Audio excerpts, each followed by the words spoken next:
The Prophet's children, a blessing to mankind. Honored and respected, their greatness forever aligned. Honored and respected, their greatness forever aligned. Alhamdulillahi Rabbil Alameen, wassalatu wassalamu ala sayyidil anbiya'i wal mursaleen. Amma ba'd, fa'a'udhu billahi minash shaitanir rajeem. Bismillahir Rahmanir Rahim. Respected viewers of Madani Channel, we once again welcome you in our program, The Beloved Children of the Prophet Sallallahu Ta'ala Alaihi wa alihi wasallam. Please recite after me. As-salatu was-salamu alayka ya Rasulullah. As-salatu was-salamu alayka ya Habiballah. As-salatu was-salamu alayka ya Nabiyallah. Wa ala alika wa ashabika ya Noorallah. Before we proceed towards our topic of the day, let's make a few good intentions. My Shaykh Tariqat, Amir of Ahl Sunnah, Hazrat Allama Maulana Muhammad Ilyas Attar Qadri. Damat Barakatuh Ali has given us a beautiful mindset that we should make good intentions before we perform any permissible task or any good deed. As I am presenting this program, I make this intention. I will present this for the pleasure of Allah subhanahu wa ta'ala.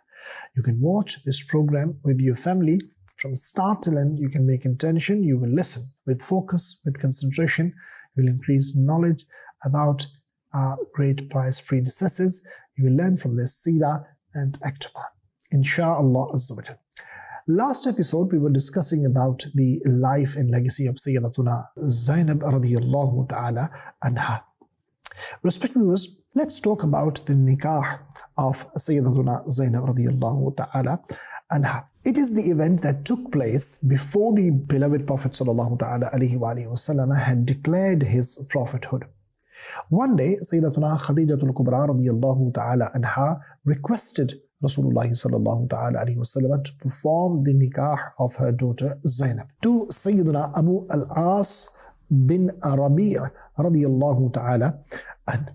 He sallallahu ta'ala alaihi wasallam did not used to refuse her, and therefore at her request, meaning at the request of Sayyidatuna Khadijatul Kubra radiyallahu ta'ala anha, he sallallahu ta'ala alaihi wasallam performed the nikah of both, meaning Sayyidatuna Zainab radiyallahu ta'ala anha and the nikah of Hazrat Abu al-As bin Rabi radiyallahu ta'ala. Now let's learn a brief introduction of Sayyiduna Abu al-As radiyallahu ta'ala anhu. Sayyidina Abu al-As radiyallahu anhu was one of the few rich and honest traders of Makkatul Mukarramah. He was the nephew of Sayyidatuna Khadijatul Kubra radiyallahu ta'ala anha, the son of her sister Hala binte Khuwailid. Sayyidatuna Khadijatul Kubra radiyallahu ta'ala anha would treat him like her own son. It is stated in Asadul Ghabba, he was sincere and obedient to the beloved Rasul sallallahu ta'ala alayhi wa alihi wasallam. When the beloved Prophet sallallahu ta'ala alayhi wasallam declared his prophethood and invited Quraysh towards Islam, Quraysh became very upset, angry, and started causing pain to Rasulullah sallallahu ta'ala alayhi wa alihi wasallam. In many ways, a very cheap thing what they did, or the lowest they could go, was that Quraysh went to Sayyidina Abu al-As bin Rabi radiyallahu anhu and said, divorce your wife, meaning Sayyidatuna Zainab radiyallahu ta'ala anha. We will perform your nikah with any woman of Quraysh you want. Sayyidina Abu al-As bin Rabi radiyallahu ta'ala and gave a blunt reply to them by saying, by God, I will not divorce my wife. Certainly, in place of my wife, I do not like having any other woman, no matter how high her status is amongst the Quraysh. So this was the answer of Sayyidina Abu al-As bin Rabi radiyallahu ta'ala anhu. Under such difficult circumstances, because of being considerate of his relationship with beloved Rasul sallallahu ta'ala alayhi wasallam and recognizing its value, he sallallahu ta'ala alayhi wasallam thanked him and also praised this act of his. Abu al-As bin Rabi, who had not embraced Islam until that time, fought for the polytheists against the Muslims. in the Battle of Badr and was taken as a prisoner to Medina Munawwara. The beloved Rasul sallallahu ta'ala alayhi wasallam released him without any ransom and made him swear that he would allow Sayyidatuna Zainab radiyallahu anha to migrate to Medina. So this was the condition. After reaching Makkah al-Mukarramah, Abu al-As fulfilled his promise, and after reaching Makkah al-Mukarramah, the first thing he did was to make it possible and to help reach Medina. After some time, Sayyidina Abu al-As bin Arabi radiyallahu ta'ala and also embraced Islam and migrated to Madinatul Nabi. In Ibn Majah, Sayyidina Amr bin Shu'ayb rahmatullahi ta'ala alayhi narrated that after he radiyallahu an had embraced Islam, the beloved Prophet sallallahu ta'ala alayhi wa sallam performed Sayyidatuna Zainab's new nikah with him. Mufti Ahmad Yar Khan Naimi rahmatullahi ta'ala alayhi said, when the wife embraces Islam and the husband remains a disbeliever, and one of them migrates and reaches the Islamic country, the nikah is invalidated. The Grand Mufti rahmatullahi ta'ala alayhi further said, at the time, the nikah of a believing woman was permissible with a disbelieving man. Therefore, Sayyidatuna Zainab radiyallahu ta'ala anha, who was the daughter of Rasulullah sallallahu ta'ala alayhi wasallam, remained in the nikah of Abu al-As, although she was a believer and Abu al-As was a disbeliever. Later on, this ruling was abrogated. Now a believing woman can neither have nikah with a disbelieving man nor remain in his nikah. Allama Zurqani rahmatullahi ta'ala alayhi said, Islamic scholars have explained that a Muslim woman's nikah with a disbeliever being haram was revealed in the following verse of the Holy Quran.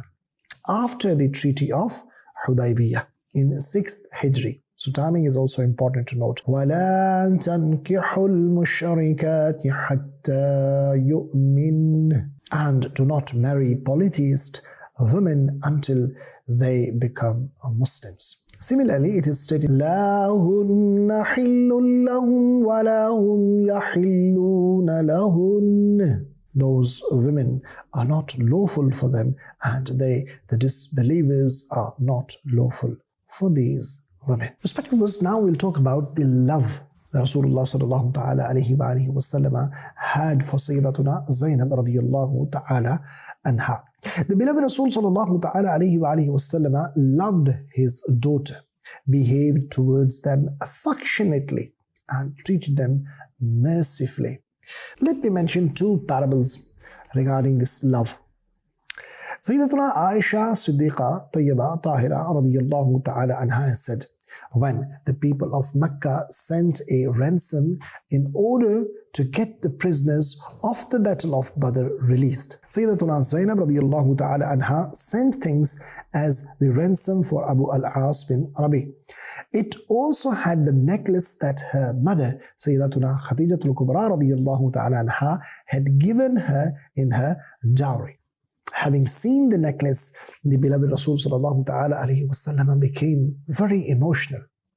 Therefore, he sallallahu ta'ala alayhi wasallam said to the blessed companions, if you suggest the prisoner who is a relative of Zainab can be released and her things can be returned to her. The blessed companions consented, and Abu al-As bin Rabi radiyallahu anhu was released without a ransom as a favor. It is stated in Mirqat Shara Mishkat, having seen the necklace, the beloved Rasul sallallahu ta'ala alayhi wa sallam recalled his respected wife, Sayyidatuna Khadijatul Kubra radiyallahu ta'ala anha. Furthermore, thinking about the poverty and helplessness of Sayyidatuna Zainab radiyallahu ta'ala anha, he sallallahu alayhi wa sallam became very emotional. Now let's talk about the migration of Sayyidatuna Zainab radiyallahu ta'ala anha. When Sayyidatuna Zainab radiyallahu ta'ala anha left Makkah al-Mukarramah on a camel, the disbelievers blocked her way. A cruel disbeliever hit her with a spear and made her fall from the camel, due to which she had a miscarriage. Allahu Akbar. The beloved Rasul sallallahu ta'ala alayhi wasallam was greatly grieved by this incident. Talking about her virtues, he sallallahu ta'ala alayhi wasallam said, هي أفضل بناتي أصيبت فيه, i.e., among my daughters, she is superior in terms of the fact that she suffered such a huge trouble while migrating towards me. The beloved Prophet sallallahu ta'ala alayhi wa alihi wasallam's love for his granddaughter, that is also something noticeable, who was the daughter of his beloved daughter. The beloved Rasul sallallahu ta'ala alayhi wasallam had great love for the daughter of Sayyidatuna Zainab radiyallahu ta'ala anha, who was Sayyidatuna Umama radiyallahu anha. Respected viewers, Sayyidatuna Aisha Siddiqa Tayyaba Tahira radiyallahu ta'ala anha has said, King Najashi sent the beloved Prophet sallallahu ta'ala alayhi wa alihi wasallam some gifts of jewelry, which also contained an Abyssinian gem ring. The Prophet of Allah sallallahu ta'ala alayhi wa alihi wasallam touched the ring with a stick or his blessed finger, and then called the beloved a daughter of his elder daughter, Sayyidatuna Zainab radiyallahu ta'ala anha, i.e. his maternal granddaughter, Sayyidatuna Umama radiyallahu ta'ala anha, and said, daughter, you wear it. Subhanallah, this was the love he had for the daughter of his daughter.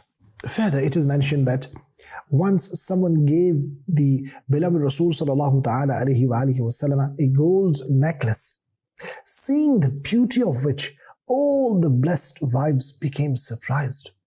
He sallallahu ta'ala alayhi wa alihi wasallam said, I'll give this necklace to the one whom I love very much among my family members. At that time, Sayyidatuna Umama radiyallahu anha was playing with clay on one side of the home. He sallallahu ta'ala alayhi wa alihi wasallam called her and made her wear that necklace with his blessed hands. Further, there was something attached to her eye which he sallallahu ta'ala alayhi wa alihi wasallam wiped with his blessed hand. According to a narration, he sallallahu ta'ala alayhi wasallam himself went to her and made her wear the necklace. This was the love Aka alayhi salatu wasalam, our master sallallahu ta'ala alayhi wasallam, possessed for his grandchildren. So this was the love for the grandchildren. Now imagine how much he loved his own children. And this love can also be understood from this narration. Allahu Akbar. The beloved Prophet sallallahu ta'ala alayhi wa alihi wasallam would often let her sit on his blessed shoulder as well, meaning the granddaughter. It is stated in Bukhari Sharif that Sayyidatuna Abu Qatada radiyallahu ta'ala and has narrated, when the beloved Rasul sallallahu ta'ala alayhi wasallam came to us, he sallallahu alayhi wasallam had his granddaughter Umama bint Abu al-As radiyallahu ta'ala anhuma on his blessed shoulders. Allahu Akbar. What a fortune she had. Allahu Akbar. Subhanallah. Subhanallah. Respected viewers, did you see what great love Rasulullah ﷺ had for his daughters? Though in the age of ignorance, a daughter was treated very harshly. She used to be considered an ill omen, a burden, and a cause of disgrace. And ma'adallah, she used to be buried alive. Astaghfirullah. From this, it has become clear that he sallallahu ta'ala alayhi wa alihi wasallam not only gave teachings against this ignorance and cruelty, but also eradicated it by his actions. For those who have daughters, you should also follow the teachings of Prophet sallallahu ta'ala alayhi wasallam and bring up your daughters very happily. Treat them with love and affection. Give them respect and support them financially. I pray that may the daughters be greatly respected, valued, and affectionately treated in the society in a way that no one even dares think about treating them harshly. Ameen. Your daughter is a mercy of Allah, but regretfully some people, due to forgetting Islamic teachings, have started considering her birth to be bad, astaghfirullah, and they treat her mercilessly. The news about the cruel and violent treatment given to daughters is quite often printed. Ma'adallah, it is becoming common among people to feel sad upon the birth of a daughter, which is very wrong. And if someone congratulates them, they say bitter and harsh words, astaghfirullah, to them in response.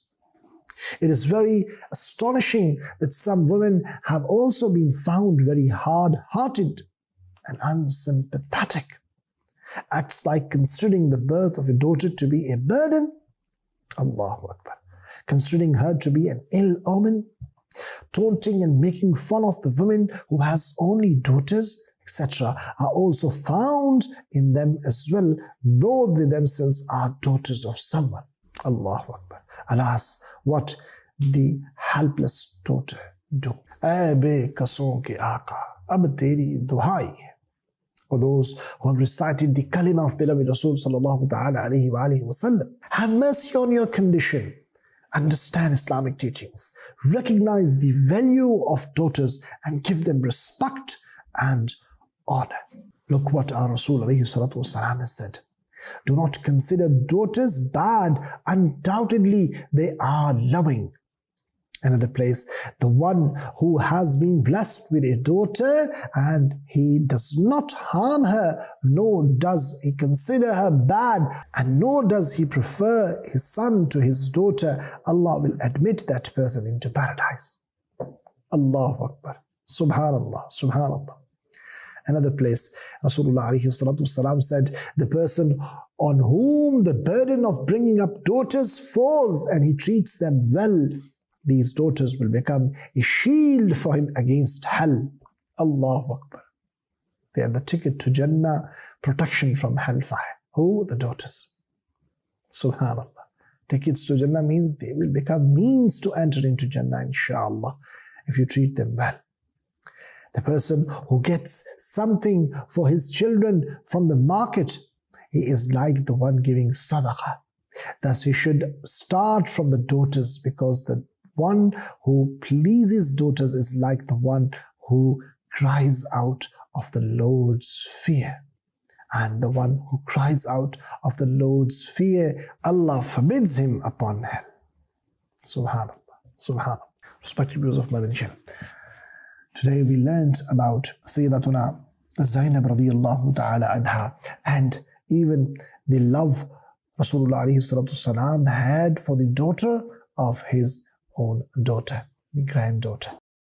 And we learned that what was the affection, the love, the mercy Rasulullah ﷺ has shown towards his children, and how much we can learn from the seerah of Rasulullah ﷺ being a father, and how much we can learn from the seerah of the relationship between father and daughter. And there is so much to learn from the seerah of Sayyidatuna Zainab radiyallahu ta'ala anha. Allahu Akbar. And today we also learned about the love Rasulullah ﷺ had for Sayyidatuna Khadijatul Kubra radiyallahu ta'ala anha. May Allah tabarak wa ta'ala give us tawfiq that we love our family members the way Rasulullah ﷺ has taught us. We respect our daughters, love them, our wife also, our daughters also, our granddaughters also, grandchildren also. Subhanallah. May Allah Ta'ala accept whatever has been said. Ameen bijahin Nabil Ameen. That's all for today. We'll be back with another beautiful episode of the beloved children of the Prophet Sallallahu Ta'ala Alaihi wa alihi wasallam. That's all for today. Keep watching Madani Channel. Keep reciting Salat upon Nabi Sallallahu Alaihi Wasallam. Sallu ala al-Habib Sallallahu Ta'ala ala Muhammad Sallallahu Alaihi Wasallam. The Prophet's children, a blessing to mankind. Honored and respected, their greatness forever aligned. Honored and respected, their greatness forever aligned.